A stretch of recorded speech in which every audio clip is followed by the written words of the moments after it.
Nós vamos falar agora sobre desapropriação. A desapropriação, ela é uma supressão da propriedade privada.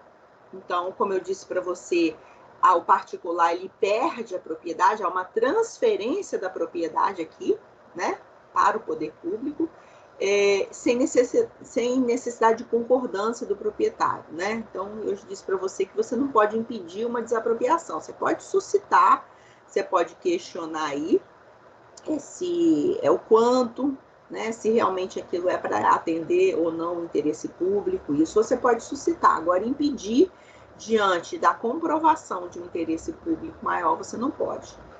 Essa restrição, ela pode se dar total, né, sempre o na verdade, total ao bem do direito, né, passando o domínio e a propriedade para o Estado mediante uma justa indenização. Via de regra, a gente vai ver que essa indenização é prévia, mas existem casos em que ela não é prévia. Nós vamos ver, tá? Então, a Constituição Federal ela estabelece em seu artigo 5º, inciso 24, duas espécies básicas de desapropriação. Por necessidade ou utilidade pública ou por interesse social. Mas, às vezes, a desapropriação ela não está se dando por necessidade, utilidade ou por interesse social. Às vezes, o que está acontecendo é que, como você não está dando cumprimento a uma função social, aí, dando cumprimento à função social da sua propriedade, aí ela pode ser desapropriada, tanto a urbana quanto a rural, para fins de reforma agrária na rural. Tá? O sujeito ativo, sempre quem vai promover a desapropriação vai ser o poder público. Tá? Se nós estivermos diante de uma desapropriação para fins de reforma agrária, aí vai ser a União, tá? Que vai ser o sujeito ativo. E o sujeito passivo é o proprietário do bem. Tá? O sujeito ativo pode ser o município, pode ser o Estado, pode ser o Distrito Federal, pode ser a própria União. Tá? Se estiver desapropriando um terreno ali, que não for para a reforma agrária. Se for para a reforma agrária, é só a União que é o sujeito ativo. Tá? O objeto de um procedimento de desapropriação, tá, é a perda daquele bem, para a qual deve haver uma justa indenização segundo o procedimento prévio. O procedimento, tá, ele é basicamente composto em duas fases. A fase declaratória e a fase executória. Essa última fase, que é executória, ainda pode ser administrativa ou judicial. Então, veja bem, na primeira fase, o poder público realiza o que a gente chama de declaração de utilidade pública ou de interesse social do bem. Né? É aqui que vai sair, é aqui que vai ser editado um decreto de desapropriação, um decreto expropriatório, tá? É aqui que vai ser publicado o decreto dizendo que aquela propriedade, ela tem que ser desapropriada para fins de utilidade pública ou de interesse social. E aí, nesse decreto, isso também pode acontecer por lei, tá? Mas, normalmente, é por um decreto. Tá? Nesse momento, vai indicar quem é o sujeito passivo. Então, se a propriedade é minha, eu sou sujeito passivo da desapropriação. A descrição do meu bem, né, onde ele está localizado, qual a medida, quais são as confrontações, né, com a matrícula dele, a destinação específica para que ele está sendo desapropriado. Ele está sendo desapropriado para construir uma escola, para passar uma rua, se for uma quadra no meio da cidade, por exemplo. Está sendo para quê? Qual a destinação que vai ser dada? Qual o fundamento legal? Aí vai colocar qual é o artigo de lei para embasar aquela desapropriação. E os recursos orçamentários? Da onde vai sair o dinheiro para pagamento dessa indenização e para a construção dessa obra pública, por exemplo? Tá? Então, isso tudo vai vir nessa primeira fase, que é a fase declaratória, tá? Que vai ser através ou de uma lei, mas via de regra através da publicação de um decreto, tá? Que vai declarar a utilidade pública ou interesse social, que cria uma mera perspectiva da desapropriação. E a caducidade do decreto é de 5 anos pela utilidade pública e de 2 anos pelo interesse social, podendo outro decreto ser produzido respeitado o prazo de 1 ano. O que significa isso? Quando essa primeira fase que essa fase declaratória, essa fase inicial aí do procedimento de desapropriação sai com a publicação do decreto, né, cria uma mera expectativa de que aquela desapropriação vai ocorrer, que aquele processo vai se concluir, vai se finalizar. Então, a administração pública, quando solta esse decreto de desapropriação aí, ou se for através de uma lei que foi publicada, no caso da desapropriação ser por utilidade pública, se esse decreto, se esse procedimento de desapropriação não se concluir em 5 anos, caduca, cai, tá? Cai, perde os efeitos desse decreto aí, tá certo? E se a desapropriação for por interesse social, uma vez publicado o decreto ou a lei, e aí esse processo tem 2 anos para se concluir esse processo de desapropriação. Se isso não foi dado andamento durante esses 2 anos pela administração pública, ele caduca, perde os efeitos, torna-se em efeito, né? Mas nada impede que no prazo de 1 ano, depois de vencido esse prazo, haja um novo decreto. Tá bom?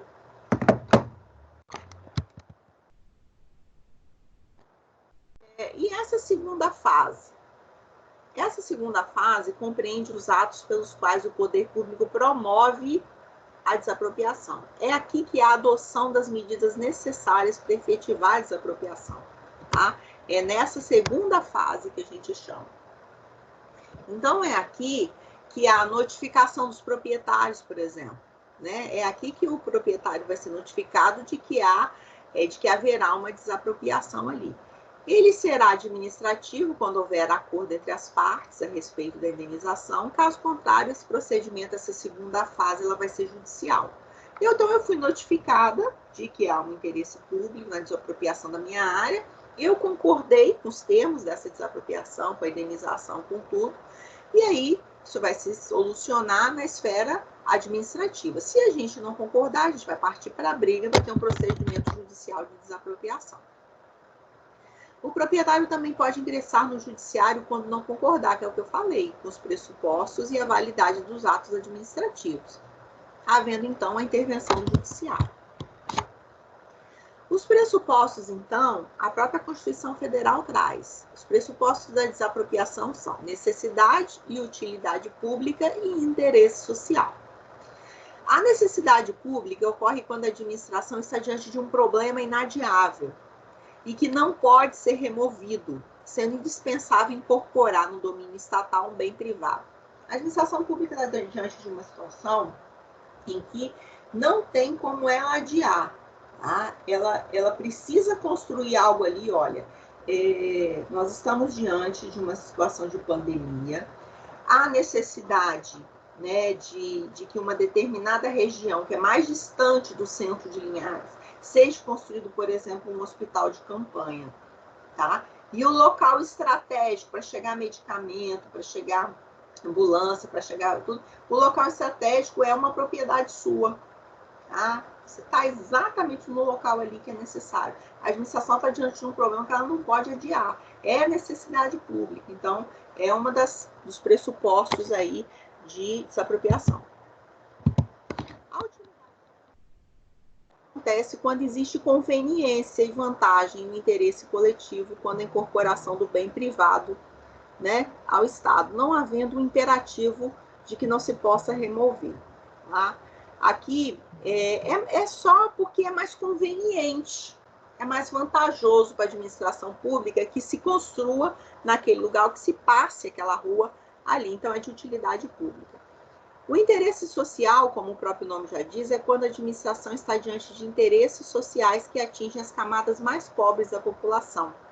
Por exemplo, é necessário ali que seja feito um conjunto habitacional, porque tem muita população carente, por exemplo, as pessoas acabaram por ocupar de forma irregular um terreno público, né? E começaram a invadir um terreno público.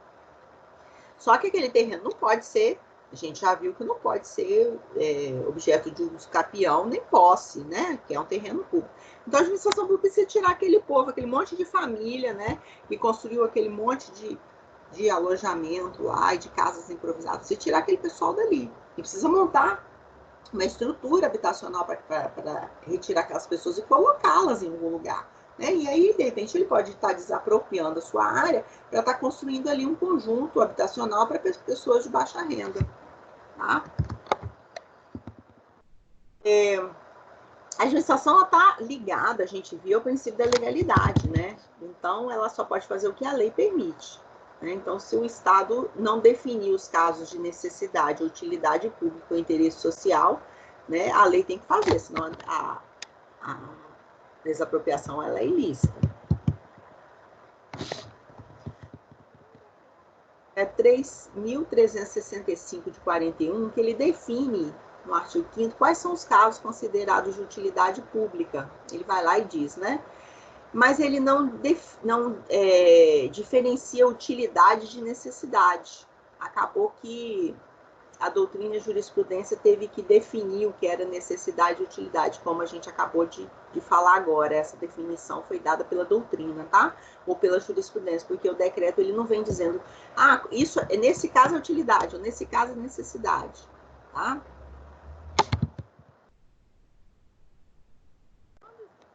Apropriação por interesse social, existem 3 fundamentos que têm que ser observados, né? No âmbito lá da Constituição, e também nós temos isso na legislação ordinária. O artigo 5º, inciso 4 da Constituição, ele é disciplinado, né, pela Lei 4.132.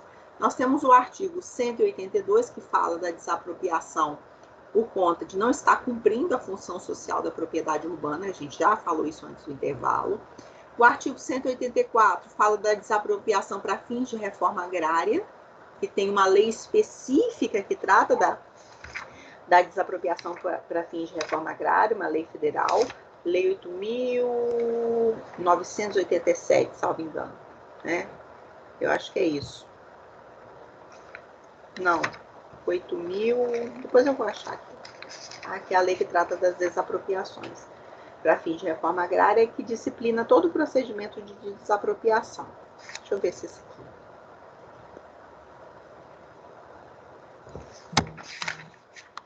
Bom, vamos seguir, daqui a pouco eu acho. Vamos trabalhar as partes, os conceitos. Bom, eu tenho também o objeto. Né? O objeto da desapropriação diz que todos os bens poderão ser desapropriados. Pode ser bem móvel, pode ser imóvel, corpóreo, incorpóreo, né? Direitos incorpóreos, aí o direito de autoria, né? Por exemplo, de bens. Isso é possível.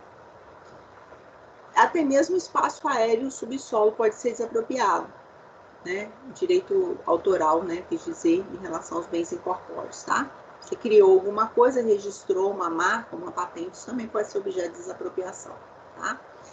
O espaço aéreo e o subsolo também. Às vezes, mas Giovana, como que desapropria o espaço aéreo? Ora, se eu digo que eu estou desapropriando esse solo seu, tá? Eu estou desapropriando o solo e o espaço aéreo, porque você também não vai poder construir nada ali, nem passar ali, certo? Nem fazer rota, por exemplo, de avião ali. Tá? E o subsolo pode ser desapropriado também, lembrando que as riquezas e os recursos minerais pertencem à União, né?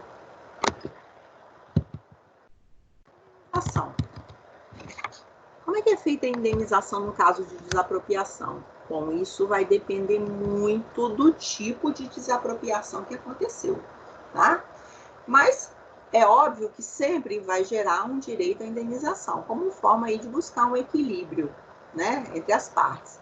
Porque um perdeu a propriedade, né? Então ele precisa ser compensado com algum valor em dinheiro, mas também a gente vai ver que pode ser através de títulos da dívida pública resgatados no prazo até de 10 anos, tá?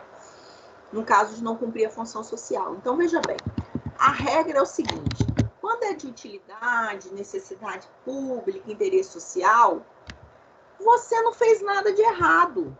Você está lá tocando a sua vida, a sua propriedade, produzindo nela, não importa. Você não está fazendo nada de errado, você está dando função social a ela. Aí, se isso acontecer, a indenização vai ser em dinheiro, vai ser prévia. Mas se essa desapropriação está sendo feita porque você não deu uma destinação, uma função social, aí você vai ser penalizado, não vai ser prévia e justa, não. Vai ser em títulos da dívida pública que pode ser resgatáveis em até 10 anos. Tá? Existe uma possibilidade aí de desapropriação sem indenização, que na verdade é um confisco, né? É aquele lance lá de apreensão, por exemplo, de plantações de plantas psicotróficas, regime escravo. Ele já é, na verdade, um confisco, né? Para a indenização, devem ser incluídas nos cálculos as seguintes parcelas. Então, como que vai ser calculado o que eu vou receber de indenização?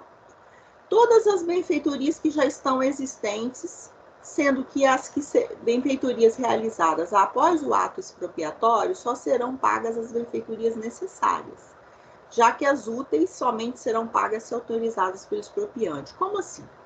Saiu o decreto expropriatório desapropriando a minha área. O que eu já tinha colocado de benfeitoria lá, casas, todas as benfeitorias que eu coloquei, eu vou ter que ser indenizado. Tá? Só que o processo de desapropriação é uma coisa que demora um pouco, então pode demorar anos, tá certo? E durante esse período eu tô lá usando e fazendo outras benfeitorias que forem úteis ou necessárias. As necessárias eu tenho que ser indenizada também. As úteis, só se a administração pública autorizar eu construir, né, aquela benfeitoria útil e ela me indeniza. Mas, via de regra, só as necessárias. Coisa que tem que ser levada em consideração no cálculo da minha indenização são os lucros cessantes e o dano emergente. O que eu perdi e o que eu deixei de ganhar. Os juros compensatórios, quando houver emissão provisória na posse, a administração pública resolve, logo que sai o decreto expropriatório, emitir na posse, tomar posse. Não espera concluir o processo para tomar posse, não. Ela já entra com a emissão de posse. Aí eu já recebo os juros compensatórios a partir dessa data, porque ela já está usando a minha área. Os moratórios é se ela atrasar o pagamento da minha indenização. Os honorários advocatícios é só se houver briga na justiça. Então, a administração pública me ofereceu pela minha área 2 milhões de reais. E eu bato o pé e falo, só aceito 2 milhões e meio, vamos para a justiça, obrigado na justiça. O juiz vai dar uma sentença dizendo, não, Giovana tem razão, vale isso mesmo a terra dela, R$ 2.500, 2 milhões e 500. De 2 para 2.500, primeiro foi a oferta que a administração fez de 2 milhões, depois a minha de 2 milhões e 500. A diferença não dá 500 mil, de 2 milhões para 2.500? Os honorários advocatícios vão ser calculados sobre os 500 mil, que é a diferença. Tá? Custos e despesas judiciais e correção monetária que vai ser calculado a partir do laudo de avaliação. Então, isso tudo aí integra a indenização. Tem uma coisa que é chamada desapropriação indireta. Olha, isso também é chamada de esbulho ou de desapropriação ilícita, tá? É a que se processa sem observância do procedimento legal. Ela costuma ser equiparada a um esbulho e, por isso, ela pode ser obstada, impedida por meio de uma ação possessória. Vou te dar um exemplo, tá? Olha só. A administração pública está passando um asfalto lá naquela região que vai para Linhares, aquela estrada que liga Linhares à Bagueira, passando ali pela Lagoa Nova, tá? A administração entrou tantos metros para dentro de propriedades privadas ali à margem. O que ela tinha que ter feito? Ela tinha que ter aberto um procedimento de desapropriação, né? Notificado os proprietários para poder, primeiro, realizar a desapropriação, para depois fazer estrago, certo? O que que ali? Ela foi passando o asfalto e não desapropriou, não. Ela passando o asfalto, entrando nas propriedades, nas laterais, as propriedades de alguns proprietários, ao trecho ali da estrada, e foi passando o asfalto, simplesmente. Sem indenizar, sem desapropriar, sem nada. Isso é uma desapropriação indireta, isso é ilegal, isso é equivalente ao esbulho, tá certo? Eu posso me insurgir quanto a isso. Como? Eu posso entrar com uma ação possessória, né? Só que se eu não fizer isso, e a administração afetar o bem, terminar de construir, tá? Aquela estrada, ou se for um terreno meu, que ela entrou num terreno meu e construiu uma obra lá, se ela já afetou o imóvel, já deu uma destinação pública, eu não posso mais reivindicar o meu imóvel, tá? Aí eu vou ter só que entrar com ação de perdas e danos.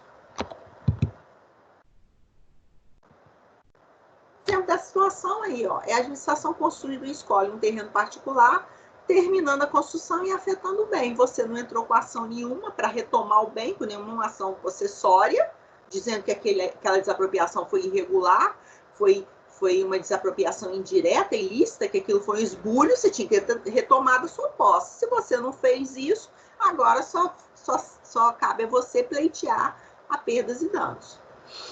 Agora, tem duas coisas que eu quero conversar com você sobre. Eu já até comentei com você sobre isso na aula passada, quando eu trabalhei bens públicos, tá? Eu falei de retrocessão e predestinação. Mas só para te dar uma relembrada aqui. O que é retrocessão? Vê se você lembra o que eu falei sobre isso na aula passada, sobre retrocessão. Olha só. É um direito que tem o expropriado de exigir de volta o seu imóvel, caso mesmo não tenha um destino para que se desapropriou. Tá? E quando o poder público não confere ao bem expropriado qualquer finalidade pública, ou seja, não basta a administração não utilizar o bem para finalidade específica. Deve haver um desvio de modo que o bem não tenha destinação pública. Então, olha só. Um terreno meu foi desapropriado para a construção de um hospital, tá bom? Para a construção de um... A administração pública desapropriou, me pagou, fez tudo e não construiu o hospital, tá? Não construiu o hospital. Não deu nenhuma destinação pública a ele. Eu posso entrar com ação na justiça, invocando o Instituto da Retrocessão. Eu quero o meu imóvel de volta. Eu devolvo o dinheiro da indenização, mas eu quero o meu imóvel de volta. Agora, olha só, pode acontecer outra coisa. Pode acontecer o seguinte: a administração pública, ela desapropriou, por exemplo, para construir uma creche. E veio a pandemia. Tá? Então, saiu lá no decreto expropriatório que a destinação seria a construção de uma creche. Tudo bem? Veio a pandemia, tá? E a administração pública verificou que é urgente hoje não a construção de uma escola, mas a construção de um posto de saúde ou de um hospital de campanha para atender os doentes da Covid. Isso não é mais urgente? Continua sendo de interesse público, não é? Não é um desvio de finalidade pública. O que houve é que a administração pública priorizou outras coisas. Isso aí não cabe retrocessão. Isso é predestinação. Na predestinação pode. A administração pública deu outro destino, por isso predestinação. Ela justifica, tá? O poder público justifica que ali é necessário naquele momento um hospital e não uma creche. E aí ocorre a predestinação. Né? E a predestinação aí vai ser uma mudança da destinação. E isso aí é lícito, é perfeitamente possível, pode acontecer, tá bom? Os prazos, né, para eu ingressar com uma ação aqui, né, se tratando de desapropriação de interesse social, o prazo é de 2 anos. Se for em utilidade pública, não há um consenso na doutrina aí, se é de 2, se é de 5, porque a lei não determina um prazo para eu ingressar com a ação, tá? A prescrição para retrocessão, quando é de interesse social, a lei já fala 2 anos, tá? A dúvida ficou aí quando é na hipótese de utilidade pública. Aí, se há utilidade pública, é que ficou na dúvida de qual seria o prazo prescricional para ingressar com a ação. Mas, de Pietro, para ela é 10 anos, se mantido o entendimento de uma das turmas do STF. Tá? Desculpa, para de Pietro é de 10 anos. Né? E se mantido o entendimento do STF, é de 5 anos, porque se trata de direito real de uso. Tá bom? Então, assim, aí tem que acompanhar como estão as decisões das turmas do STF, né? mas a dúvida fica entre 10 e 5 anos. Mas eu, numa dúvida dessa aqui, eu acompanho o STF. É direito real de uso, prazo é 5 anos prescricional para entrar com uma ação dessa, em se tratando de desapropriação por utilidade pública, e de 2 anos por interesse social. Tudo bem? Bom, deixa eu só ver se tem alguma coisa mais para falar em relação à desapropriação. Tudo bem até aqui? Eu estou finalizando a aula, só verificando se tem alguma coisa mais em doutrina aqui. Acho que eu falei tudo. Falei do objeto, da legitimidade, do instrumento, que é um decreto, mas pode ser uma lei, né? O conteúdo, falei o que tinha que constar no decreto expropriatório, falei da predestinação lícita, né? E aí, se foi lícita, aí eu posso entrar com a retrocessão, né? A retrocessão eu expliquei, que é a retomada, mas tem que ser através de uma ação judicial, né? A gente já viu. Eu acho que o que tinha mais importante para falar sobre desapropriação era isso. Bom, tem alguma dúvida sobre a matéria de hoje, restrição da propriedade privada pelo poder público, pela administração pública? Veja bem, semana que vem começam os oficiais, que vai do dia 15 ao dia 19. Vai ser uma semana que vai ter banca de TCC também, né? Eu vou estar em todas as bancas, segunda, terça, quarta e quinta, dependendo do horário.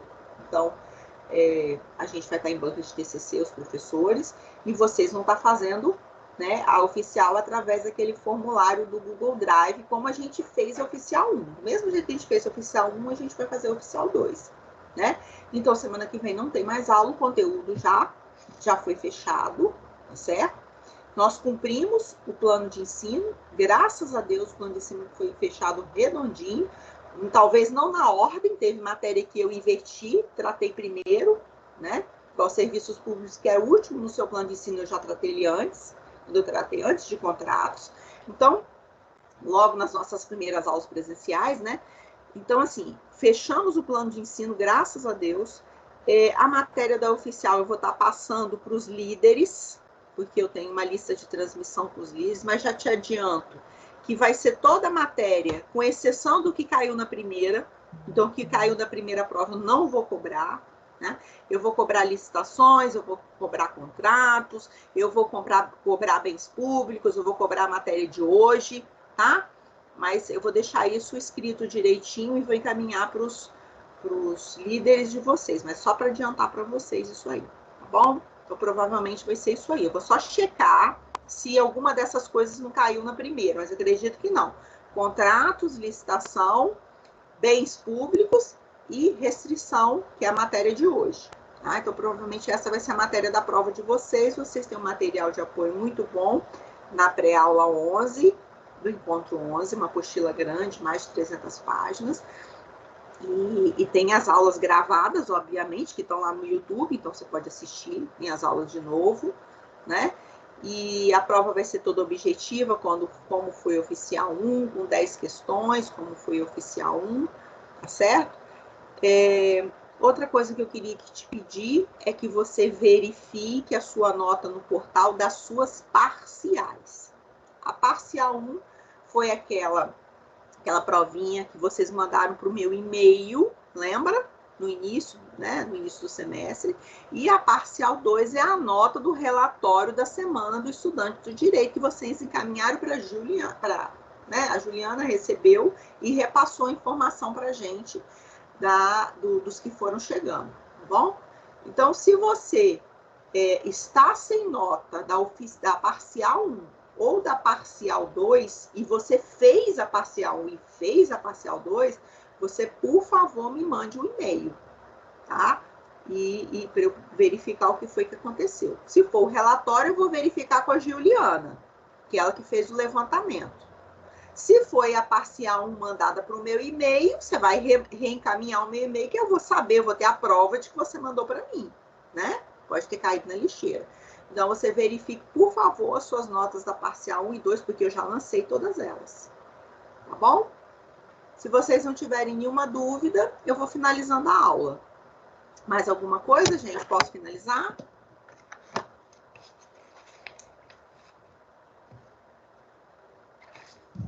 No momento, não tenho mais dúvidas, não, professora. Eu só queria agradecer por toda a dedicação, Obrigada, por tudo que a Bela. senhora tem feito. Obrigada, minha querida. Eu sou muito grata a vocês que estão aqui comigo, né?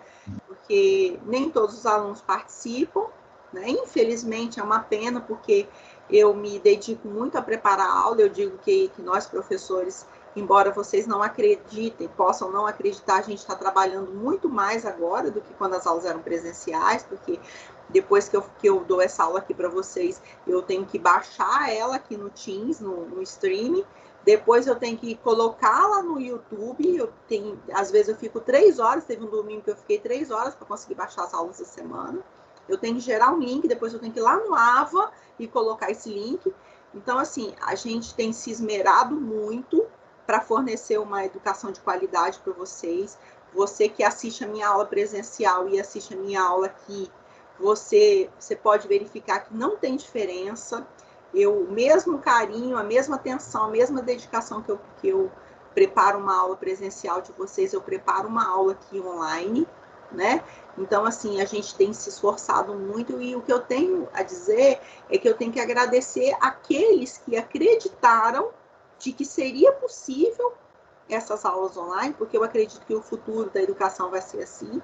Então, eu queria agradecer você que confiou, que acreditou que nós, professores, daríamos conta, né? E que está aí assistindo, né? Que está valorizando o nosso trabalho. Então, eu sou muito grata a vocês. E o que eu tenho a dizer é que vocês já são vitoriosos e que vocês farão a diferença no futuro no mercado de trabalho, né? Então, vocês farão a diferença numa prova de concurso público, vocês farão a diferença na advocacia, no que vocês quiserem fazer, porque vocês têm disciplina, vocês têm determinação, né?